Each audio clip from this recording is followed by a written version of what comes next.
Om Shri Sai Ram. Welcome to the sixth session of this chapter, Force and Laws of Motion. Having completed all the concepts of this chapter, from this session, following two sessions, we'll only discuss on the concepts and play around the concepts. That means we'll solve some of the important problems which are given in your textbook. Alright, so before that, we'll answer this home assignment questions which are given in the last session. What is the first question? It is difficult for a fireman to hold a hose that ejects large amounts of water at a high velocity. Explain this observation. Alright, so let us deduce this observation in a stepwise process. Let us explain this observation stepwise process. What is the question given? You have a fireman, he is holding a hose, that is a tube which is used to eject large amount of water to reduce the damage in the fire accidents. Right? So using Newton's laws, how can you explain that he has to hold steadily the hose steadily? So first observation is, to eject water at a high velocity from a hose, an external force has to be applied on the water with the help of the pump or a motor. This is using second law, right? What second law says? In order to move something, you need to create a force. In order to change the velocity, you need to have a force. You need to apply an external force. So in order to water coming out from the hose, coming out from the tube, you need to apply some force on water, right? Then only water can eject out of the tube. So the first observation is, you are using Newton's second law to pump the water using motor. Okay, this is the first observation as the water is coming out. So what is our second observation? Water applies an equal and opposite force on the hose, right? When the water is ejecting out of the tube, it applies equal and opposite force on the tube, just like a rocket. When you see the rocket is propelling, it ejects fuel in the backwards so that it propels in the opposite direction. In the same way, as the water is ejecting out, it is exerting equal magnitude of force on the hose in the opposite direction. Alright? Now, so this is our first observation, this is the second observation. So you are now having a force on the hose. If you leave the hose, what happens? It will come back. So you need to hold it so that you can eject the water at any particular direction you want. So you need to hold it steadily. Why you need to hold it steadily? See, for the fireman to hold this hose, he must apply a force, right? He must apply a force on the hose because the water is ejecting some magnitude of force on the hose. It is pushing it back. If you don't hold this, it will come back. So the water will propel in all the directions. So to propel the water, to eject the water in a desired direction, what the fireman has to do? He has to hold it. He has to apply the force very hard, because the water which is propelling, if it is very hard, he has to hold also very hard. If the large amount of water is coming out of the hose, that means the water is exerting also equal magnitude of the force on the hose. So he has to hold it very hard. That is our fourth point, right? The higher the quantity and velocity of the water, if the quantity of the water is higher, the water amount is higher which is coming from the hose, that means the water is exerting the force on the hose is also higher. Then the fireman should hold it even more, apply even more force on the hose to hold it steadily. So that's it. The greater the force that must be applied by the fireman to hold the hose to be steady. Alright, so this answers your first question. What's the second question? Under what circumstances the momentum is conserved? So basically, what is momentum? So the momentum, we give the momentum, we denote the momentum as letter P. P is equal to mass times velocity, right? So what is the meaning called conserved? Something that does not change. If the momentum should not change, what should not change? It depends on mass and velocity, right? So the first condition is the momentum of the system should be, the mass of the system should be constant, it should not change. The second dependent variable is this velocity, this should also not change. If the mass is constant but if the velocity is changing, that means momentum will change. So the velocity should be constant. In order to if the velocity has to be constant, that means what? The external force should not act on this body. What do you mean by force? If the force is acting on the body, it changes the momentum, it changes the velocity. So the external force should not act on the system. So under these two conditions, the momentum will be conserved. So let us qualitatively see what we have for you. According to the law of conservation of momentum, the momentum of an isolated system is conserved when, first, what we discussed, the system's mass remains constant, right? The mass should be constant. And the second one is the net external force acting on the system is 0, right? So both both the conditions are satisfied, we can conserve the momentum of the system. Now let's go to our third question. Can objects in a system have momentum even if the momentum of the system is 0? Explain your answer. So in this point we have emphasized little more time in the last session when we have discussed about law of conservation of momentum. So just think of it, he is asking the system's momentum is 0. If system's momentum is 0, if the system's momentum is 0, can we have the bodies inside the system have the individual momentum?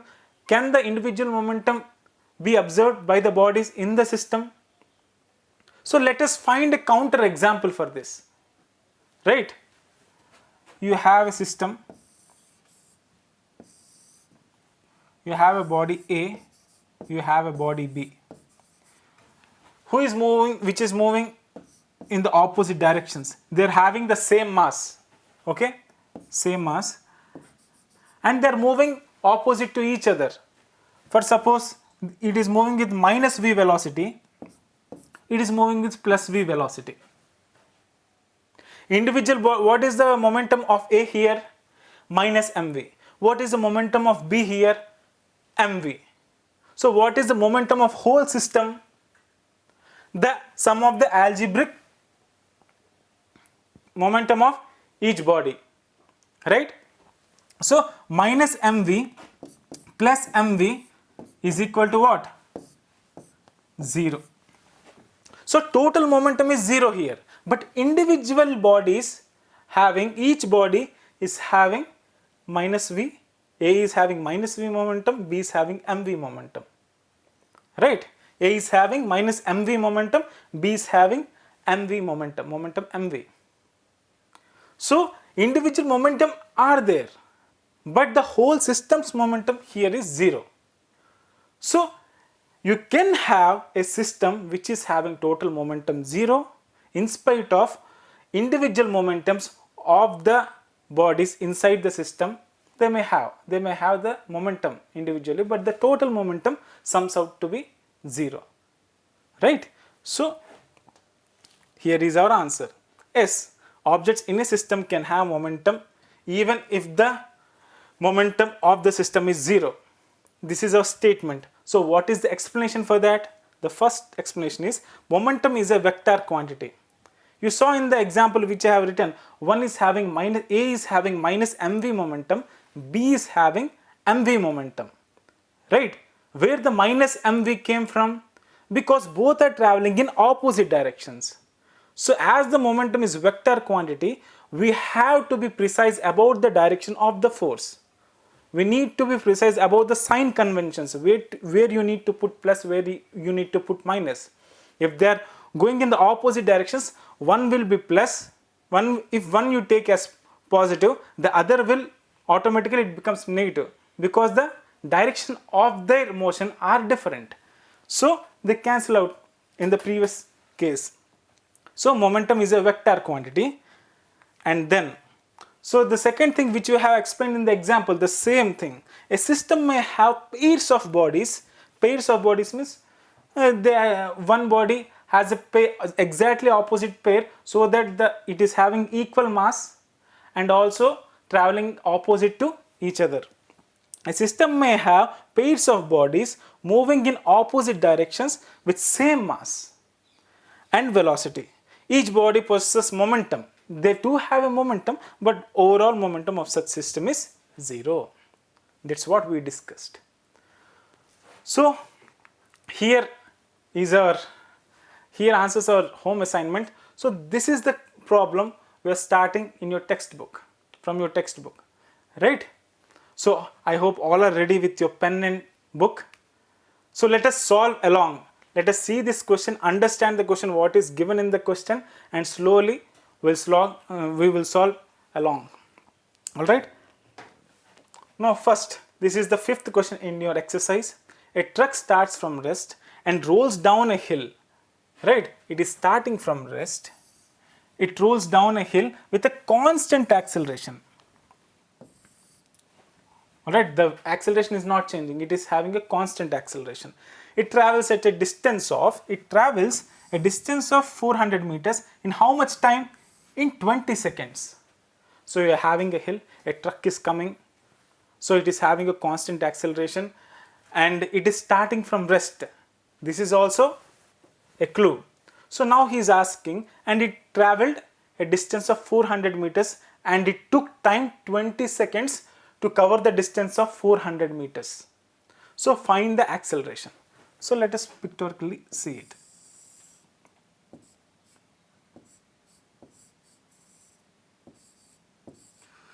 So a truck is coming down.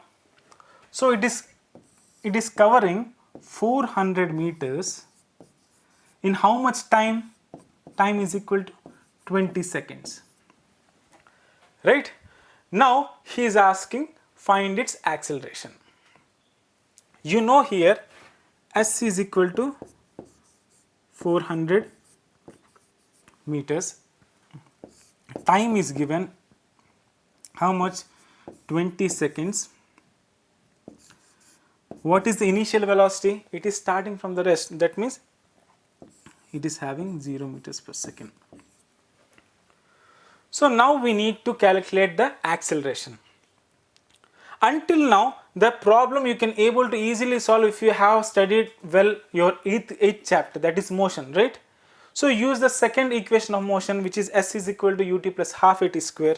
So which turns out to be s is equal to ut plus half a t square. So what is the value of ut here? It turns out to be 0, because u is 0 here. 0 into anything becomes 0. S is given 400 is equal to half. What is acceleration? We don't know. That we need to find out. Time is 20 square. 20 square is 400. Here also you have 400. This 400 cancels. If this 2 goes to that side, what happens? Therefore we will get A is equal to 2 meter per second square. So now this truck is moving at an acceleration of 2 meter per second square. He also gave you the mass of the truck. Using Newton's second law, what is the force acting on the truck? Mass times acceleration, right? You know the mass, you know the acceleration. This is the net force acting on the truck. Your second law always says the net force acting on the truck. There may be so many forces acting on the truck, but the net force with which it is moving down the hill is the mass times the acceleration with which it is moving. That means F becomes 7 tons is 1 ton is 1000 kg, 7 ton is 7000 kg, 7000 into 2, which becomes 14,000 what? Newtons. So this is the force, net force acting on the truck. This is a working. So how do you systematically write in the examination? So let's see. First of all, you need to write the data which is given in the question. What is given? Distance covered by the truck 400 meters. Time taken to cover the distance 20 seconds. Initial velocity of the truck u is equal to 0 because it is starting from the rest. Here is the clue is given since it starts from the rest, right? Now let's go and find out the acceleration. For acceleration you need to use the second equation of motion. So s is equal to ut plus half at square, which we are using here. Therefore substitute the values, you will get the acceleration of the truck is equal to 2 meter per second square. Alright. Now you need to find out the force which is net force which is acting on the truck. So force is according to second law, what we know, mass times acceleration force is. So mass of the truck is 7 tons, which is 7000 kg. Force acting on the truck is 14,000 kg meter per second square, and this quantity we call as Newton.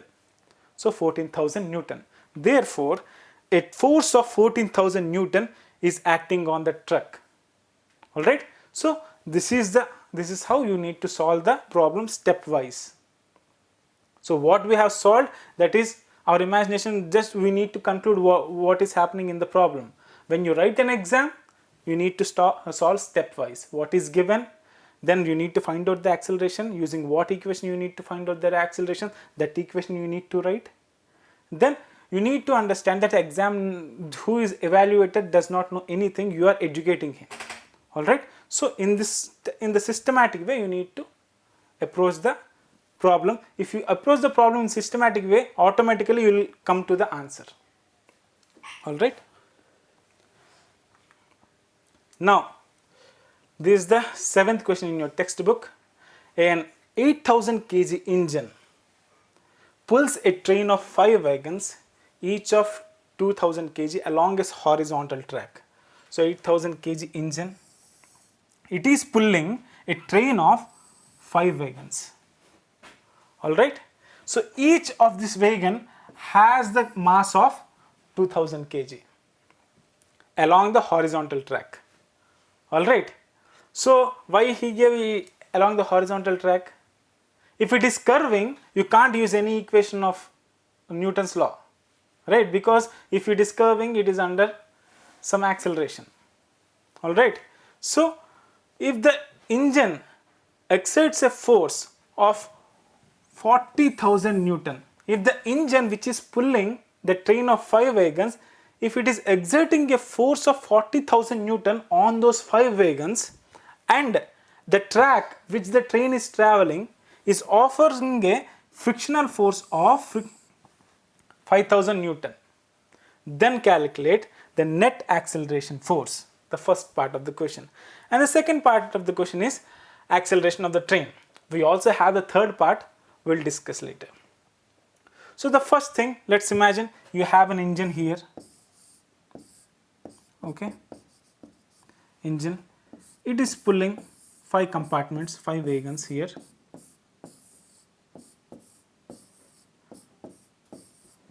They're all running on the track.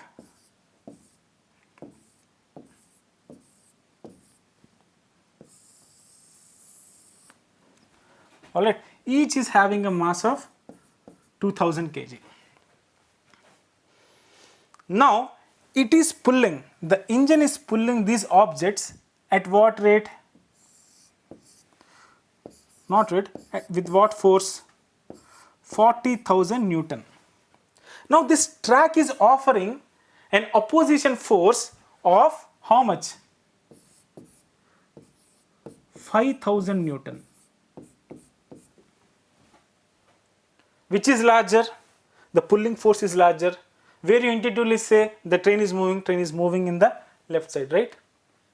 So now he is asking is what is the net accelerating force acting on this? On this. So it is pulling 40,000 and the friction is offering the opposing force of 5,000 Newton. So algebraic sum of forces, we just add the sum of forces, when we can calculate the net force. With that net force the train will move. So what will the net force? F net is equal to 40,000 minus 5,000 Newton. That is equal to how much? 35,000 Newton. So with 35,000 Newton magnitude, this train of 5 wagons is moving. You know now 35,000 Newton, the force, net force, and you also know the mass of these compartments, 5 compartments, right? What is the mass of these 5 compartments? You have 2,000 each. That means 10,000 is the mass of these 5 compartments. And you know the net acceleration force acting on these 5 compartments. So easily you can know the what? Acceleration, right? Let us solve. So let us first see what is given. Given is force exerted by the train is 40,000, force of friction minus 5,000, because it is opposite to the direction of the force pulled by the engine, right? If the engine is pulling in one direction, the friction will act in the opposite direction to the motion, right? So that's why you are adding minus here. The negative sign indicates that the force is applied in the opposite direction. All right.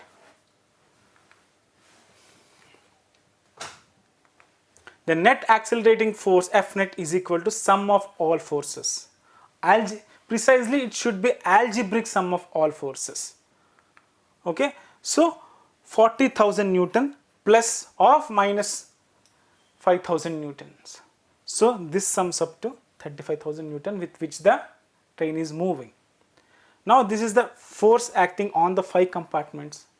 What is the mass of the 5 compartments? You can see mass of the 5 compartments is 5 times each is having 2000 kg. So it turns out to be 10,000 kg, means 10 tons. You have the mass, you have the force. Let us calculate the acceleration. As per the second law of motion, F equals ma, A equals m by f, right? So let us just calculate here. 35,000 by how much mass? 10,000. What it becomes now? That is equal to 3.5. What is the unit of acceleration? Meter per second square. Right? That is what we have done. So therefore the acceleration of the train is the acceleration force divided by the total mass of the train. It turns out to be 3.5 meter per second square. Alright. So up to now here it's okay. Now let us go further and let me ask you, this is the engine. It is pulling 5 wagons, right?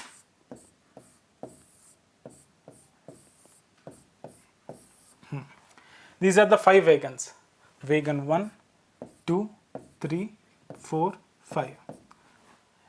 Now if I ask you what is the force exerted on the wagon 2 by wagon 1, the wagon, as far as wagon 2 is concerned, wagon 1 is pulling wagon 2, right?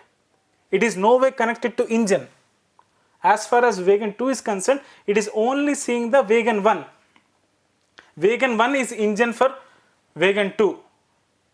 So now we are asking that how much force should the wagon 1 should apply on wagon 2 to pull the wagon 2. In order to pull the wagon 2 in turn attached to wagon 3, wagon 3 in turn attached to wagon 4, wagon 4 in turn attached to wagon 5. That means how much the intern, if you deduce the problem, how much force the wagon 1 is using to pull the rest of the compartment. That is basically what we are asking. Now this is a simple thing. Take this as one object. Pulling wagon 2 means what? pulling the rest of the train. So this 4, if you add this 4, how much you will get?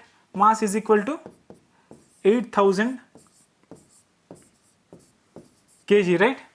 4 bodies, 8000 kg, 2000 each. Now all the 5 are going with what acceleration? 3.5 meter per second. So the net force acting on this compartment, on the 4 compartments, are what? F net is equal to mass times acceleration. That gives you 28,000 Newton. So with 28,000 Newton, the wagon 1 is pulling the rest of the compartments. Is my statement right? Is it the force that wagon 1 is pulling the rest of the compartment, or is it the net force that is acting on the 4 compartments to move with acceleration of 3.5? In the first question you can see you already used an opposition force of 5000 Newton. What is that? Friction, to calculate the acceleration of 3.5. Right? This 3.5 acceleration we got after considering the frictional force. Right? So this acceleration, the net force we calculated, the force we calculated now on this compartment is the net force. It is not the force that this wagon 1 is pulling this. It is a net force that we are considering. What is the frictional force for the 5 compartments offered by the track? It is 5000 Newton. If the friction is uniform for all the compartments, for the 5 compartments, the friction offers 5000 Newton. For 4 compartments, intuitively we can say it offers 4000 Newton. 1000 Newton for each compartment, we can intuitively say it is 4000 Newton. Alright, so for here the friction is how much? 4000 Newton. Only I am considering these 4. Previously we considered 5, that's why the friction was 5000 Newton. Here, if you consider the friction is uniform for all these compartments, it turns out to be 4000 Newton in the opposite direction. So what happens? F net, that means 2800 Newtons is equal to what? Force applied by the what? Wagon F1. Let us call as F1. Force applied by the wagon minus the frictional force, this one. Right?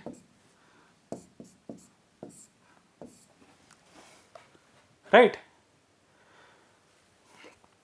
In the first also, because we saw that engine is pulling with 40,000 Newton and friction we have 5000 Newton. So what is an F net? We need to algebraic sum, right? We need to know. We subtracted the 40,000 Newton minus the what? Frictional force. Here what we are doing, we already have the force, net force, because before we calculated the acceleration. Using that acceleration we found out the net force. We have the net force, we have also intuitively know the frictional force. So now we need to know the force of wagon 1, applied force of wagon 1, which is pulling the rest of the compartments. So F1 is what? If you transfer 4000 on this side, it becomes 32,000 Newton. Your textbook gave the answer of 28,000 Newton, but they have missed this frictional force which is acting on the track. Alright, so if you add this frictional force, the wagon 1 is applying a force of, wagon 1 is pulling with a force of 32,000 Newton with the rest of this track. Alright, So it is easy to consider, right? Engine is pulling with 40,000 Newton. Now you can also think this wagon is pulling, it should be less than the, with what force the engine is pulling. If engine is pulling 40,000, it should be less than 40,000. Comparatively, it becomes 32,000 Newton. Alright, this answers your 7th question. Now the 8th question is, an automobile vehicle has a mass of 1500 kg. What must be the force between the vehicle and the road if the vehicle is to be stopped at a negative acceleration of 1.7 meter per second? Just think of the situation. What is the automobile vehicle is having a mass.